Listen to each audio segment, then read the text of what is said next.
I had the pleasure of chairing a provincial-wide committee on medical models for the pandemic, requested by the pandemic table. So this short life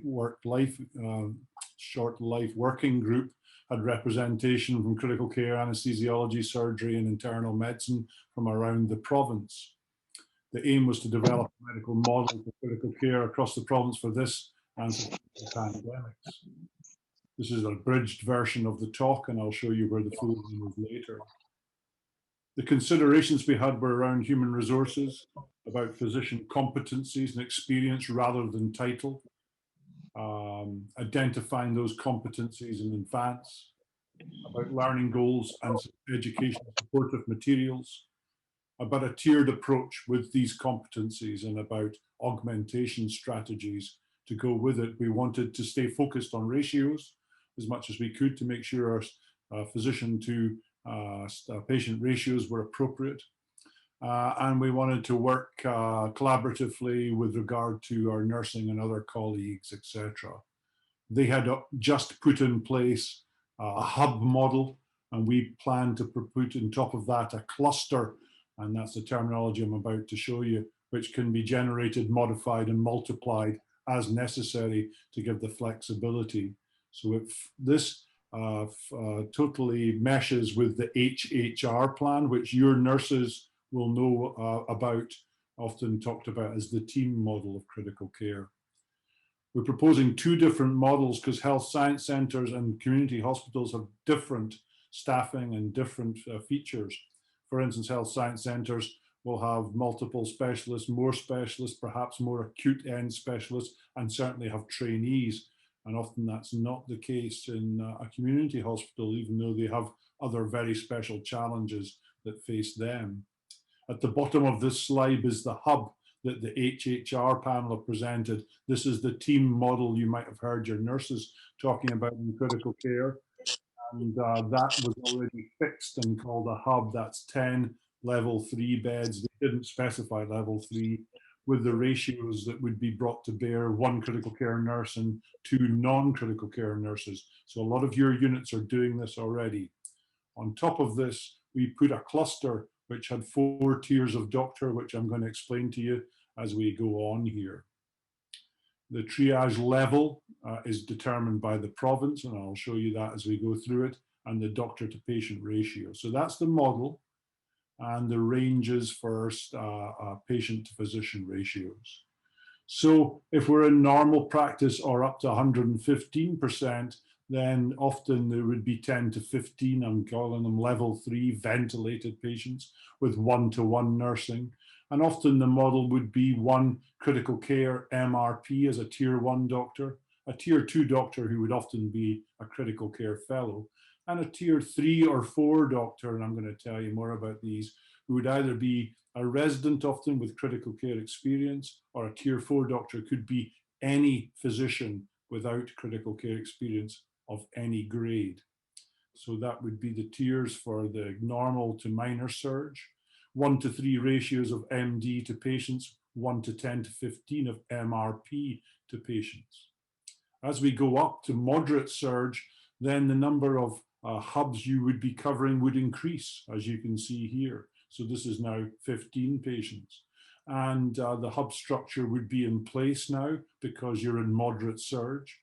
And we recommended 1 tier 1 critical care physician, 1 tier 2 MD, or a skills-based team, which I'm going to tell you about in a second, and 1 tier 3 or 4, and 1 final tier 4 MD. So that would be in a moderate surge. Many hospitals are already in moderate surge, and some are indeed higher. The MD ratio here is slightly higher, but still probably acceptable. When you get up to major surge, greater than 125, and many hospitals are already there, certainly within Toronto and the surrounding area, then you may have, for instance, 2 hubs with 20 patients. And at this point, we would split the teams, still having 1 MRP. And this is similar to what Kevan just showed you, I think. 2 tier 2, two tier 3, and 2 tier 4 MDs. And that would be covering 20 patients. The skills-based team, which I'm going to tell you about, as I said, would support that. and the MD ratios remain tolerable at this stage. These clusters can be multiplied up as many as you are able to fit into your hospital in theory, but they do need central medical and administrative command support locally, and they will be supported by the pandemic command table provincially as well. And our community centres, as I say, have different challenges and different issues. Often they'll have, in normal times of practice, more of a mix of level 2 to level 3, non-ventilated to ventilated is a simplification but reasonable. Often they will only have one physician who will be a tier 1 MD, and that gives them ratios of up to 1 to 20, often less, of physician to patient. As we start going up to moderate surge in the community hospital with 2 hubs, the tier 1 MD is stretched to their absolute limit. And at that stage, the consideration of transfer becomes imperative. And this has happened very well in the province, and hundreds of patients have now been moved out of the GTA to other areas in the province. That's worked well. The skills-based team would be necessary at this stage to start helping with that. And again, more to come on that. The ratios remain tolerable. When you get up to major surge, then we'd recommend that a tier 2 MD needs to be identified, anesthesiologist, surgeon, for instance, to give you ratios. But then transfer starts to become imperative, and the skills-based team augmentation also so. There's further thoughts are external staff MDs who could be moved to the areas of highest need, and the CPSO certainly can make rapid allowance for that, and potential telemedicine solutions, which I have to say I don't think that agenda has moved forward. And that's the ratios again. The ability to multiply up these clusters in a community hospital is probably more limited, although some of our community hospitals are very large endeavours, as of course you know. When it comes to clinical competency, its assessment and the educational support, there's a lot of materials available. So I talked about the tiers, and I think I've elucidated who that might be. But for instance, a tier 1 would indeed be a critical care practitioner. Tier 2 could be a staff physician, anesthesiologist, surgeon, depending on their skills. I'll show you more on that in a second. Tier 3, an acute care resident, for instance, who's done some critical care. And a tier 4 would be a doctor who has not done critical care. I'm going to move you now to the web page here that has the supporting educational materials. This web page is called Quick ICU Training. Bev, can you see that now come up? Thank you. So this is an educational site developed by people in Toronto and around the province and beyond. My colleagues Dominique Piquet, Jenna Spring, Stella Ng, and Ryan. Ryan's names escaped me. I knew it would if I did a list of 4 names. And this site is just simply quickICUtraining.com. So some basic introductory, and I'm going to take you straight to the link to the Ontario Pandemic Plan. Here you'll recognize what we were just showing you, and that takes you down to the full version of this video on YouTube, if you can bear listening to me at more length than this. The PowerPoint of it is there too. But the first thing you might be asking is, what's my tier? And if you follow the link here, then I'll show you, for instance, so you put in your details. Say you're an anesthesiologist and you're an attending physician. So it takes you through, are you currently practicing in critical care? If you answer yes, you'll be tier 1. But if you answer no, but you do still look after acutely ill or critically ill patients, then it will tell you you're a tier 2 physician. And from that, there's competencies that you will be able to follow. So jumping back to where I started, the Ontario Pandemic Plan, if you're a tier 2 physician, you will click this curriculum. And here you will see the suggested curriculum for you as a tier 2 doctor that you should be aware of and indeed study before you come to critical care. So for instance, marked in this red color are the things we think you should have learned and looked at.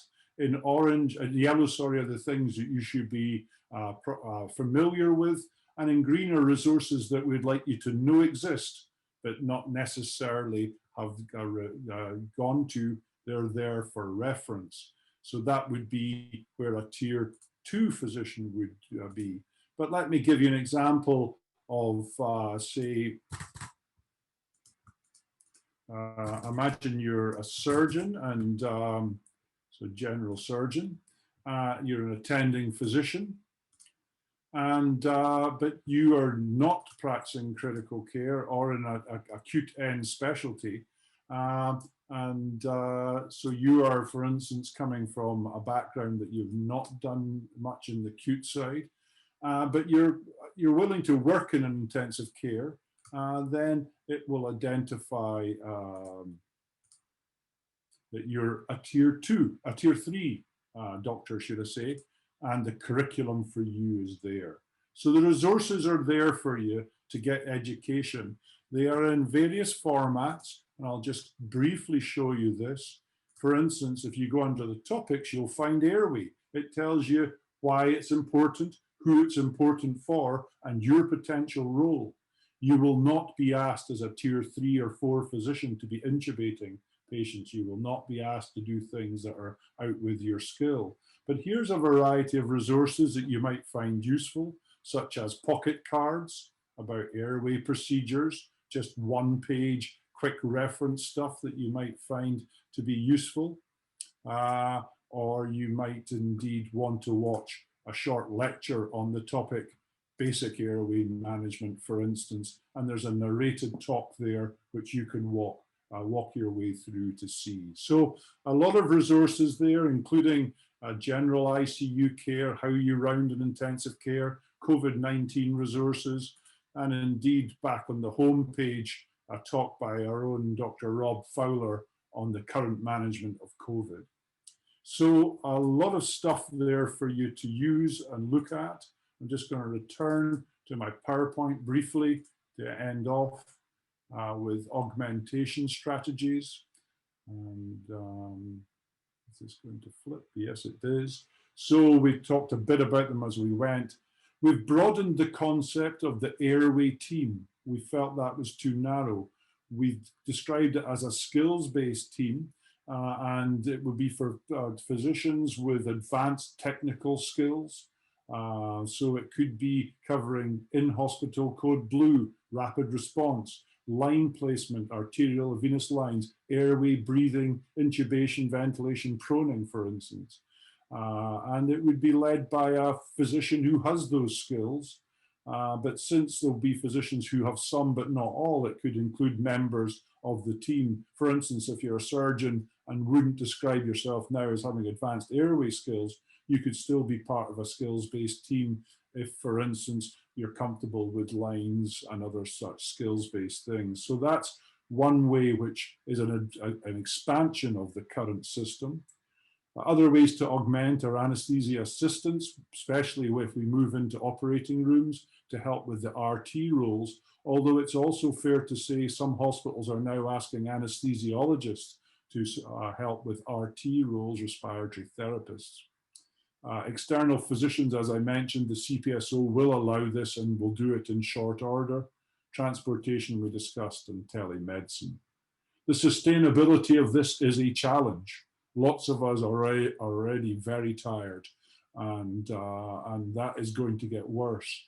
We can't ignore this, and there are many factors that will affect it. But this is the current, as Laurent said, we're now into the very tough and deepest parts of this. And I'll just end by putting up the summary and happily take any questions. Thank you.